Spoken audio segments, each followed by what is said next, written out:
अस्सलाम वालेकुम। आज हमारा सवाल नंबर 40 शॉर्ट सा ये क्वेश्चन है आपका। दो आपने कॉमनली चीज़ें सुनी होगी, एंटीसेप्टिक और डिसइंफेक्टेंट, और ये बहुत ज़्यादा हमारी जो है वो आम इस्तेमाल में जो है वो हम इसको यूज़ करते हैं। तो ये क्वेश्चन है कि एंटीसेप्टिक और डिसइंफेक्टेंट क्या है और कोई से 3 एंटीसेप्टिक के नाम और उनका इस्तेमाल बयान करें। अब एंटीसेप्टिक सबसे पहले उन्होंने यहाँ पे आपको बताया एंटीसेप्टिक क्या है। एंटीसेप्टिक वो अद्वियात हैं, अगर हम इसका नाम देखें तो एंटी का मतलब होता है अगेंस्ट, के ख़िलाफ़। सेप्सिस, सेप्टिक जो है वो सेप्सिस से निकला है, जिसका मतलब है कि कोई भी इन्फेक्शन किसी भी माइक्रो ऑर्गेनिज्म की वजह से, बैक्टीरिया की वजह से, फंजाई की वजह से, वायरस की वजह से। तो एंटीसेप्टिक ऐसी अद्वियात है जिनका इस्तेमाल मकामी तौर पर जरासीम ख़त्म करने के लिए किया जाता है। मकामी तौर पर मतलब है कि जल्द के ऊपर हम लगाते हैं उसको।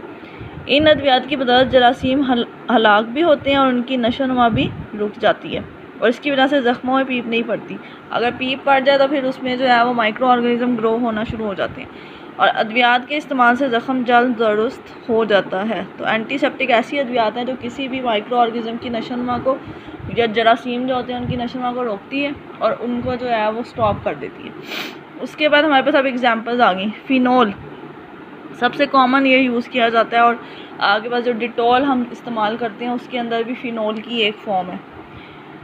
ये एक बेहतरीन एंटीसेप्टिक है जो तारकों से तैयार होता है। ये एक बेकलमी शय है, मतलब इसके कोई क्रिस्टल्स नहीं है, ये पानी में हल हो जाता है, और इसका इस्तेमाल जरासीम को हलाक करने के लिए सबसे ज़्यादा होता है। ये एक ज़बरदस्त किस्म का एंटीसेप्टिक शुमार किया जाता है। इसका इस्तेमाल फ़र्श के लिए, गुसल खानों के लिए होता है, शफा खानों में इसका इस्तेमाल बहुत ज़्यादा, मतलब जो क्लिनिक हैं, हॉस्पिटल्स हैं, वहाँ पे।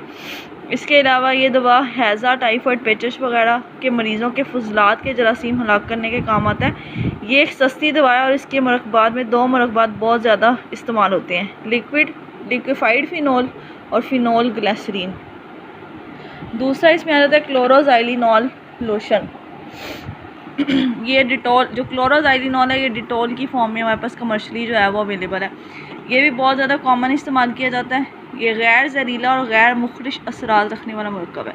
गैर जहरीला कि इसके कोई मतलब जहर नहीं है, ये इसको हम यूज़ कर सकते हैं अपनी स्किन के ऊपर।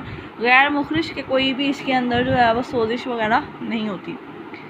ये एक एंटीसेप्टिक ग्राम मुस्बत और ग्राम मनफी जरासीमों पर असर करता है। इसको जल्द साफ़ करने के लिए, डोश के लिए, ज़ख़म धोने के लिए, जली हुई जगह पर लगाने के इस्तेमाल किया जाता है, और इसको शेव करते हुए पानी में डालकर इस्तेमाल करना बेहतरीन है कि किसी भी किस्म के ज़ख़म से बचने के लिए हम, या वहाँ पे जरासीम की ग्रोथ से बचने के लिए इसको इस्तेमाल करते हैं। तीसरा एंटीसेप्टिक जो है वो हमारे पास है कार्बोलिक एसिड।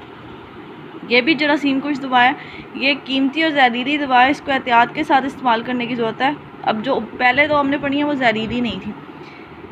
इसका 50% का सोलूशन जरासीम को हलाक करने की सलाहियत रखता है। इसमें खासियत यह है कि इससे तमाम जरासीम ख़त्म हो जाते हैं और इसको बहुत से मकासद के लिए इस्तेमाल किया जाता है। तो ये आपके पास कुछ इसके कॉमन जो है वो एंटीसेप्टिक मौजूद थे। डिसइंफेक्टेंट का यहाँ पे उन्होंने डेफिनेशन नहीं दी हुई, वैसे वो मैं आपको बता देती हूँ कि डिसइंफेक्टेंट क्या होता है। डिस का मतलब है कि डिसकंटिन्यू करना, इन्फेक्टेंट इन्फेक्शन को। अब एंटीसेप्टिक तो उसको मुकम्मल तौर पे ख़त्म कर रहे थे, लेकिन जो डिसइंफेक्टेंट्स होते हैं वो उसकी ग्रोथ को रोकते हैं कुछ देर के लिए, उसकी नशोनुमा को रोकते हैं। तो ये एक आपका छोटा सा जो है वो क्वेश्चन था। अब आपका संडे को जो टेस्ट है वो सवाल नंबर 40, 41, और इससे पहले जो आपने 3 सवाल किए थे डिहाइड्रेशन से हमने स्टार्ट किया था, 33, 34, 35, 36, 37 और 40 और 41। तो ये आपके क्वेश्चंस हैं जिनका जो है वो आपका संडे को टेस्ट है, और मोस्ट प्रॉबेबली मंडे से आपकी क्लासेस जो हैं वो रेगुलर स्टार्ट हो जाएंगी। तो फिर जो हमारी पहले रूटीन चल रही थी उसके मुताबिक हम क्वेश्चन जो डिस्कस करेंगे उनका मंडे वाले दिन टेस्ट हुआ करेगा।